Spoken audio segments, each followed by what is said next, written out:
Criticizing Pokemon is like punching a baby. It's not very impressive. But how did this happen? How did one of the most beloved and profitable franchises ever become a laughingstock? And why did my analogy include punching a baby?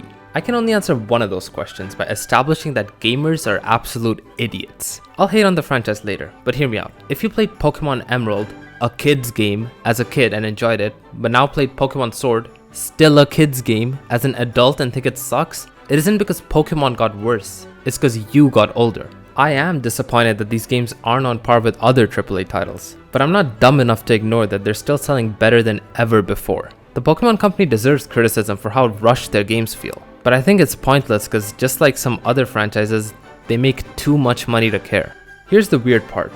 I actually enjoyed Pokemon Violet. The game performed horribly on the Switch, completely unexcusable for a $60 game. But thankfully, some Russian hackers put the game file onto my computer, and on an emulator, it felt great. The standard 8-gym formula was still there, but 2 other campaigns were added alongside it, The Path of Legends and Starfall Street. This was a nice change that took advantage of the game's open world. I really enjoyed driving around to objectives while being super underleveled and trying to figure out a way to still win. Just how you can grind levels and make the game easier, you can rush and make it harder. Speaking of rush, Game Freak did not have enough time to make this game. Pokemon Legends Arceus was the most innovative game by the franchise in decades, and it was released this year. The new games are taking many massive steps in the right direction, but what was gained in innovation was lost in performance. They added these pillars to let players appreciate the game's beauty, but they shouldn't have. Also, Nemona just doesn't shut the fuck up. The old games had some iconic rival battles when you would have to suddenly fight at the end of random routes. But that doesn't really happen here because Nemona doesn't leave you alone. Even with such glaring issues, there's still nitpicking dickheads that start spazzing around at random locations like, look, Pokemon bad game. If you're gonna nitpick, do it with the right things, like Kamala. This Pokemon is just a koala with a log. They didn't change anything about the animal. They barely even changed the name. Now, the story was alright. There are a few plot twists and betrayals, but they don't matter because the game does not develop the characters well enough for anyone to care about them. There are countless bland, predictable, and repetitive moments, but there were a lot of cool character designs, and the ending of the game was actually good. So, when did Pokemon games actually start going downhill? Never. It's just that the player base matured and countless neckbeards are too dumb to realize that this game about walking around in a world of little monsters will not be as immersive as an adult as it was as a child. I'm sure there hasn't been a single Pokemon game in the last decade and a half that hasn't received insane amounts of hate at launch. But a few years later, all these jabronis start talking about how those games were actually amazing and the recent games are bad, and the cycle continues.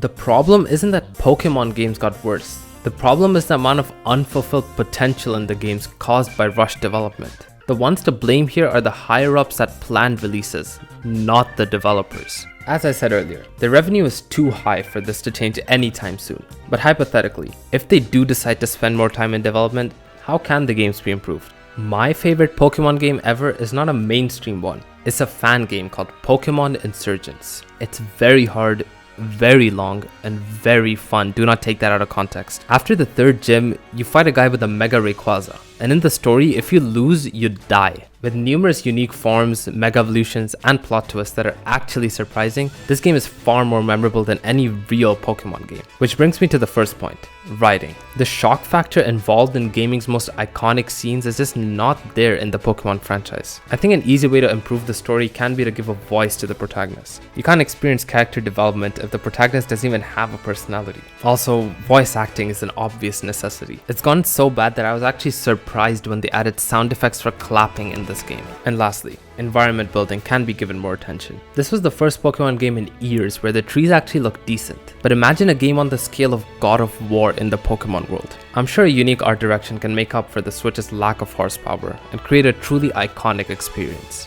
But it just needs time, which Game Freak unfortunately does not receive. If just these things are changed, repeating the same 8-gym formula isn't going to be an issue. To be fair, it still isn't an issue for most fans, but even the haters and losers would like Pokemon if immersion could be improved upon. A story that makes you think, an environment that makes you nut, these things are expected of AAA titles. And if they somehow make their way into Pokemon games, I will eat my shoe. If you enjoyed this video, you'll probably enjoy this video too on the history of movie-based video games. See you there.